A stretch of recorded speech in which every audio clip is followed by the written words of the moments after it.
রে রাতুল চরণে প্রণাম জানিয়ে আরাধ্যা জগৎজননী বড় মায়ের রাতুল চরণে প্রণাম জানিয়ে পরম পূজ্যপাদ বর্দার চরণে প্রণাম জানিয়ে পূজনীয় আচার্যদেবের চরণে প্রণাম জানিয়ে সকলকে আমার আনন্দিত জয়গুরু বলে আলোচনা প্রসঙ্গে সপ্তম খণ্ডে চৌঠা বৈশাখ 1353 সাল বুধবার সেজে ঠাকুর সন্ধ্যার পর মাতৃমন্দিরের পেছন দিকে বকুলতলায় একখানি বেঞ্চিতে বসে আছেন। প্রমোদ দে, অরবিন্দু চক্রবর্তী, প্রসাদ চক্রবর্তী, সুনীল চট্টোপাধ্যায়, কনু শ্রী শ্রী ঠাকুরের ভ্রাতুষ্পুত্র, বীরেন মিত্র, রমেশ চক্রবর্তী, শৈলেন বিশ্বাস, ননী দে, জিতেন রায়, গুরুদাস বন্দ্যোপাধ্যায়, নরেন দাস, টলার মা, সুধামার মা, গৌরীমা, প্রফুল্লমা, শিশুমা, মিনুমা, টুলুমা, সেবাতি প্রভৃতি অনেকে উপস্থিত আছেন। নানা বিষয়ে আলাপ আলোচনা চলছে। প্রসাদ, মেটার বস্তু ও স্পিরিট আত্মা, এর সম্পর্ক কী? সেজে ঠাকুর, স্পিরিট আত্মা মানে তাই যার উপর বস্তু দাঁড়িয়ে থাকে, যা অস্তিত্ব দেয়, তাই একটা বাদ দিয়ে আরেকটা নয়। একই জিনিস, তাকে এক অবস্থায় বলি আত্মা, আরেক অবস্থায় বলি বস্তু, মাঝখানে কোনো ছেদ নেই। প্রসাদ, ব্যক্তিগত স্বাধীনতা আসে কেমন করে? সেজে ঠাকুর, এক কথায় অস্থলিত ইষ্টনিষ্ঠা না হলে ব্যক্তিগত স্বাধীনতা আসবে না। কারণ প্রবৃত্তি তোমাকে টুকরো টুকরো করে ফেলবে।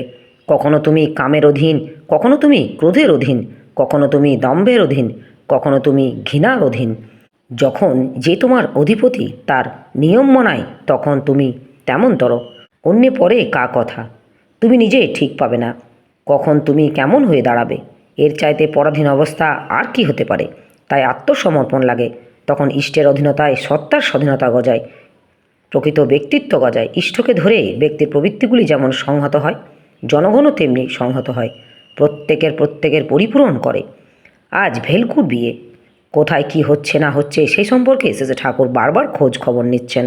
কেষ্টদা আসলে বললেন, আপনি ওখানে মোতায়েন থাকবেন, যেন কোনো দিকে কোনো ত্রুটি না থাকে। বরযাত্রীদের উপরে লক্ষ্য রাখবেন, প্রত্যেকে যেন খুশি হয়ে যায়। অবশ্য বড় খোকা সব ব্যবস্থা করেছে।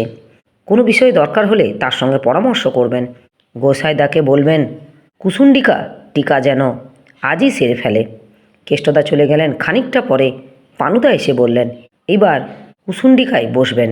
সেজে ঠাকুর সেই প্রসঙ্গে বললেন, আমার মনে হয় আজকাল ওর মধ্যে অনেক কিছু বাজে মাল ঢুকে গেছে। মানুষের অহংকার আছে কি না, তাই ঋষিদের মূল জিনিসের ওপর কারুকার্য করতে ছাড়েনি। এইভাবে আদর জিনিসটা তরল হয়ে গেছে। পাবনা থেকে সতু সান্যাল এলেন। তিনি প্রণাম করে বসার পর সেজে ঠাকুর বললেন, আজ ভেলকুর বিয়ে, খেয়ে দিয়ে যাস। সতুদা, আচ্ছা। সূর্যলোক ও চন্দ্রলোকে স্ব বৈশিষ্ট্য সম্বন্ধে কথা উঠল। সেজে ঠাকুর পাশ ফিরে বসলেন।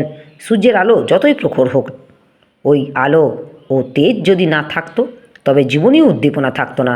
তাই সূর্যকে বলে সবিতা। প্রকৃতপক্ষে সূর্যেই জীবন স্রষ্টা। চন্দ্রের আলো সূর্যের কাছ থেকে ধার করা, তাই স্নিগ্ধ লাগে। প্রখরতা ও স্নিগ্ধতা, এই দুটোই জিনিস পাশাপাশি থাকায় সমতা থাকে। জীবনীয় উপাদানগুলি কোনোটা বেশি বাড়াবাড়ি বা একান্ত অভাব ভালো না। শেষে ঠাকুর হঠাৎ জিজ্ঞাসা করলেন, প্রিয় কথার ইংরেজি কি? বীরেন্দা, ডেয়ার। শেষে ঠাকুর, ডেয়ারের আর কোনো মানে হয় না? বীরেন্দা, আর এক মানে হয় মহার্ঘ। শেষে ঠাকুর, তাহলে ঠিক আছে? বীরেন্দা, কি ঠিক আছে? শেষে ঠাকুর, আমি এই বুঝি, আমার প্রিয়ে যে, সে আমার কাছে সর্বদা অত্যন্ত মূল্যবান, অর্থাৎ দামি, এক কথায় আক্রা। তার দাম আমার কাছে কখনো কমে না। তখন তাকে সস্তা বা হেলাফেলায় জিনিস মনে হয় না। কাউকে সস্তা মনে করা মানে তাকে প্রিয় মনে না করা। প্রিয় যদি ব্যাহত অপ্রিয় আচরণ করে, সত্যিকার প্রীতি থাকলে তাকে ভুল বোঝার প্রবৃত্তি হয় না, বরং তাতে তার উপর রোগ বেড়ে যায়, তাকে প্রীতি করার প্রচেষ্টা বেড়ে যায়। শ্রদ্ধা প্রীতির ধরনই এমনতর। মা আমাকে মাঝে মাঝে মারতেন, কিন্তু মার খেয়ে তার উপর আমার মুগ্ধতা বেড়েছে ছাড়া কমেনি। আমি মাকে ভালোবাসতাম, তাই তার দাম এত বেশি ছিল আমার কাছে। মাকে না হলে আমার চলতো না। যাকে হলেও চলে, না হলেও চলে, সে আমার খাঁটি খাঁটি প্রিয় নয়। প্রিয় যে, তাকে না হলেই আমার চলে না। এই অনিবার্য প্রয়োজন বোধেই বস্তু বা ব্যক্তির দাম বাড়িয়ে দেয় আমাদের কাছে। এই অনিবার্য প্রয়োজন বোধেই বস্তু বা ব্যক্তির দাম বাড়িয়ে দেয় আমাদের কাছে। অরবিন্দুদা, আপনি আদর্শপ্রাণতার কথা বলেন, কিন্তু আদর্শপ্রাণতার ধার ধারে না এমনতরও লোক তো দেখা যায়, তারা বেশি সুখী। সেজে ঠাকুর, তা যদি বলো, তাহলে পাগলরাই তো সব চাইতে সুখী, কারণ তারা হিতাহিতের ধার ধারে না। এই প্রবৃত্তি অভিভূতি যদি থাকে, প্রবৃত্তি পুষ্ট হলে আমরা মনে করি সত্তাই পুষ্ট হলো। এই ভ্রান্ত বোধের সৃষ্টি প্রবৃত্তির এই কারসাজি। কিন্তু আদতে সত্তাটা যদি শুকিয়ে চলে, ওই মত্ততা কতদিন আমাদের ভুলিয়ে রাখতে পারে? তখন যে হাহাকার করে উঠি। শত্রুদা, আদর্শপ্রাণ লোকেদের অনেকেই কেমন যেন নিষ্প্রভ, সে তুলনায় প্রবৃত্তিপরায়ণ লোকেদের দাপট ও জেল্লা অনেক বেশি। শেষে ঠাকুর, কৃষ্ণ প্রতিপদের চাঁদ দেখতে জল জ্বলে, কিন্তু আমাদের চোখে ধরা পড়ে না যে তা ক্ষয়মুখী।